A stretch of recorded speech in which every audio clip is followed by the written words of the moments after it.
Diyos ko! Ayan, oh, cute-cute. What the dog doing?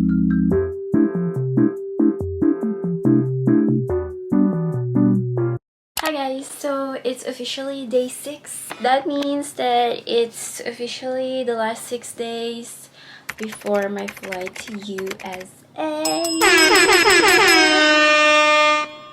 So today I'm going to buy pasalubong from the grocery. What the dog doing? So from the grocery na lang para hindi hassle. And I will see what I'll find in a grocery store. And then I will buy dollar. Pang ipit ba, ganon. Just so you have cash. Although I know I won't be spending anything anymore because 2 hours lang naman yung layover ko. So I don't think I will have enough time to buy anything anymore. Honestly, I don't feel secure flying with only $70.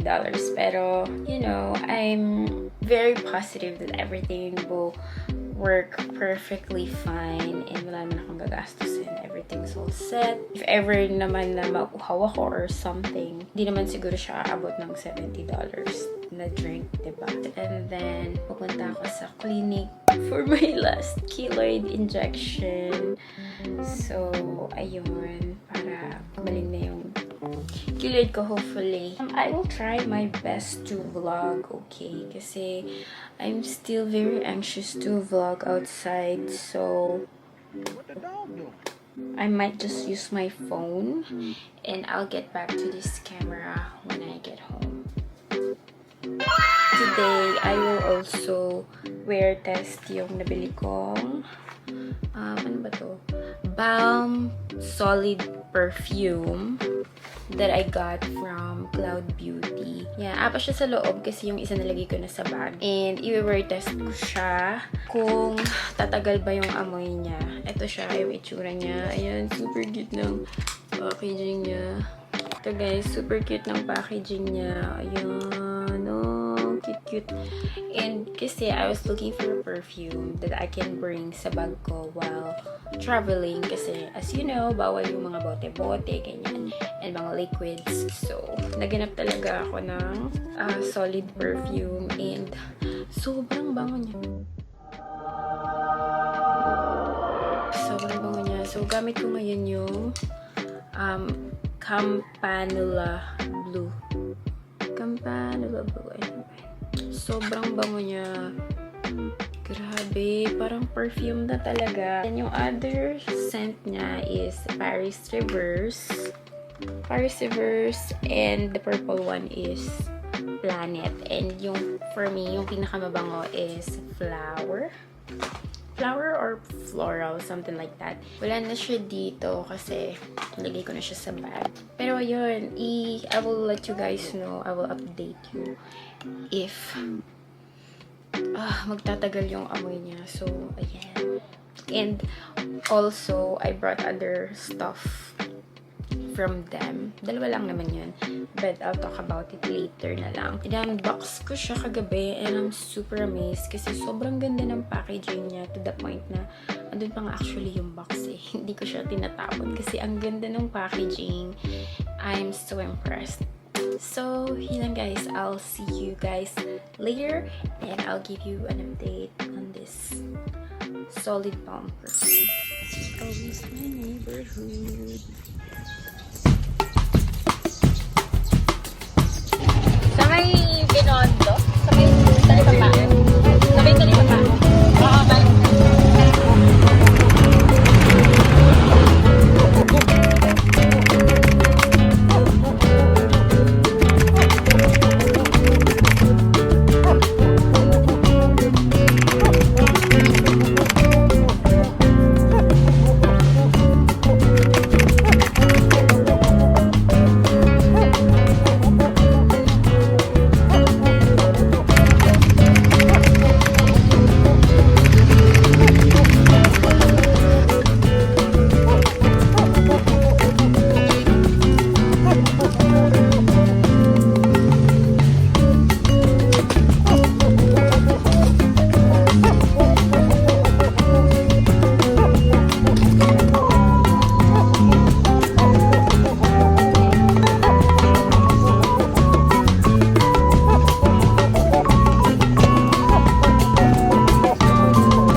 look so tired.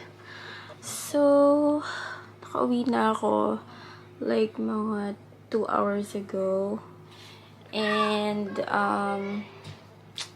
I cried a little bit kasi Matthew is not happy with the pulveron. And he said he wants buko pie instead. So that's what I'm looking for right now. Just felt sad. Aww. A little bit. I'm trying to look for buko pie right now. It's so hard because it's something that you cannot really buy in our area. So hopefully may mahanap ako. I'm talking to someone right now to get me the buko pie.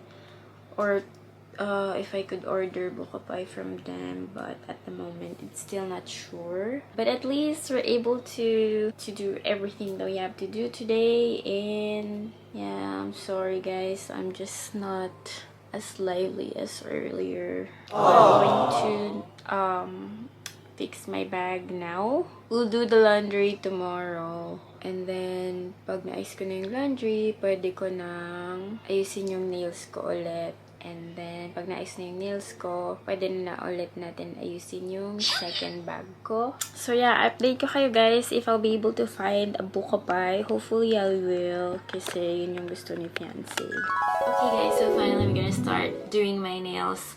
Actually I started a little bit. Nabuff ko na yung nails ko.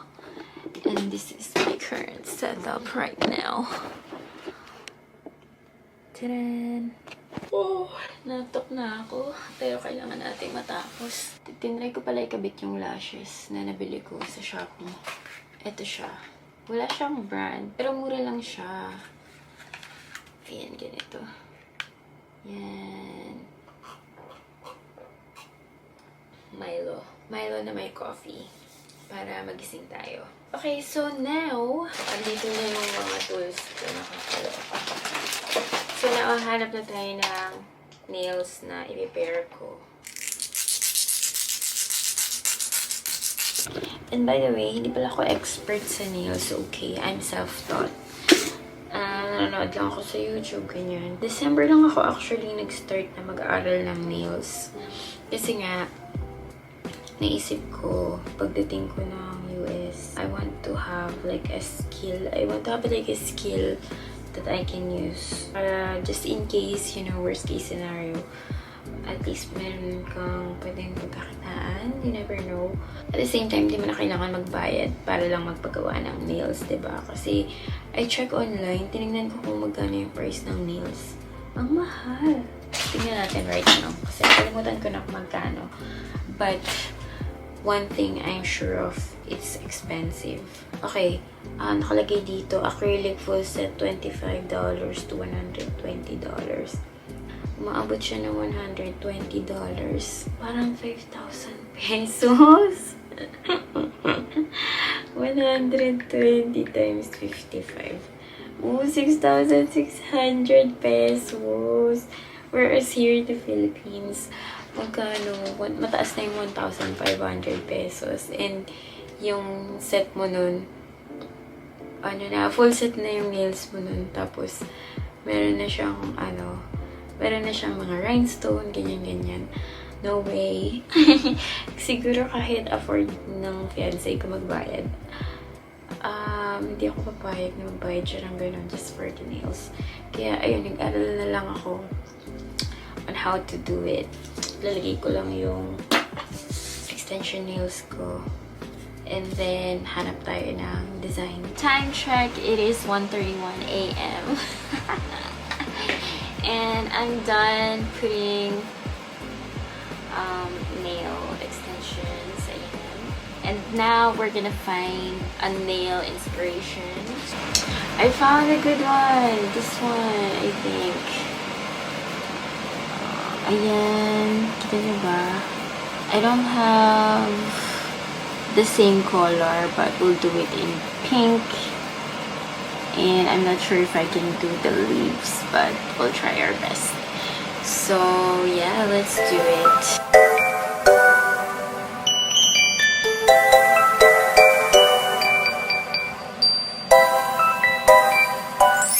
guys, good morning.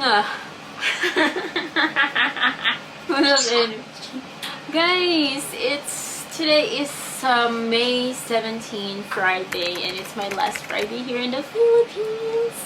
And so hindi ko natapos yung nails ko because I'm so sleepy.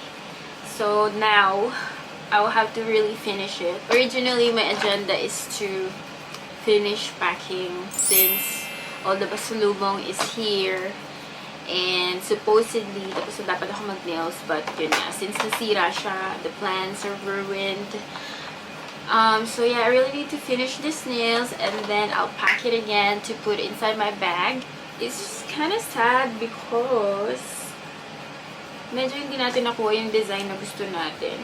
This is the design that we're trying to copy there, and this is my nails right now.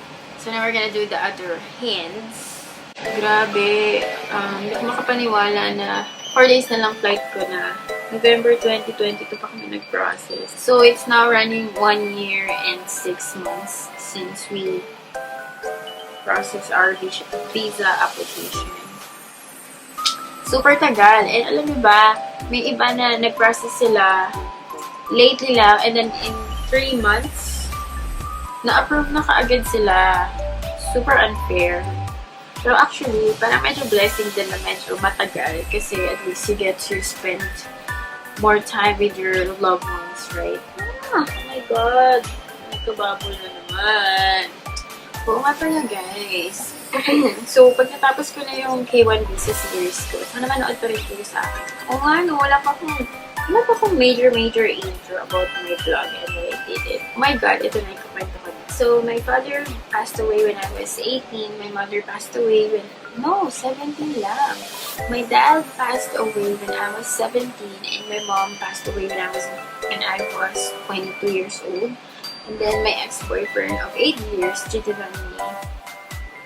And I was only 20 years old. Sobrang hindi ko kinaya. I felt like I became a rebel to the world, gano'n. And ayun, lahat naman tayo, di ba, may mga experiences in life na, na talagang nag-change ng perspective natin in life, ganyan, na talagang nagbago ng mundo natin. 360 degrees, di ba, yung mga experiences na talagang traumatizing for us. So, lahat naman tayo dumaan sa gano'n.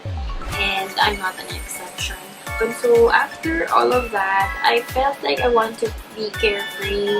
I want to like the sadness and everything na experience ko. I want to take it lightly, na magiging carefree ako. So dumating ako sa point wherein I was making bad decisions.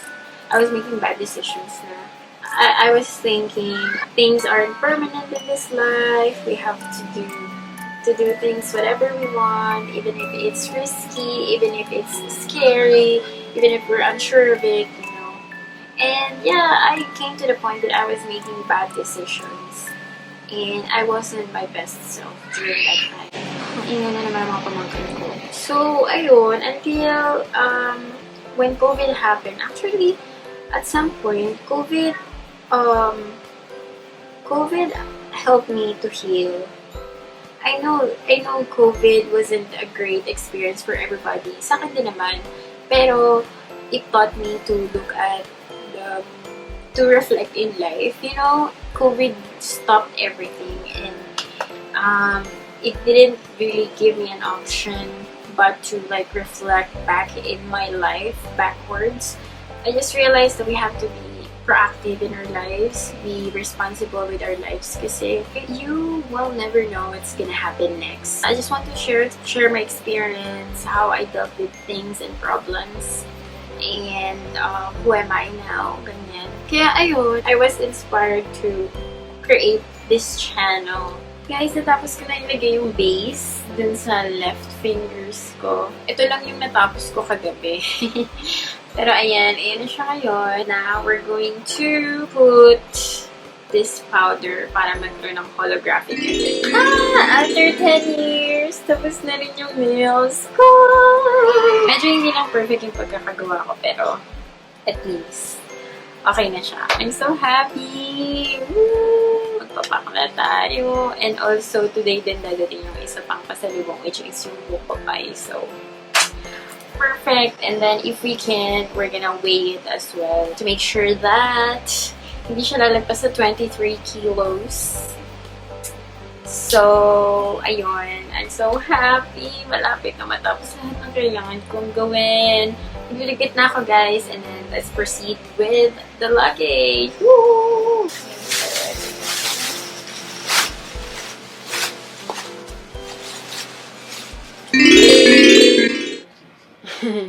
Hi guys, we're gonna watch movie with my niece. Hi. Hindi ako natapos mag-pack kasi family time muna. Bukas na lang ulit. And see you guys tomorrow. Good night. I need peace. Okay, well, be quick. I don't want to anger your father.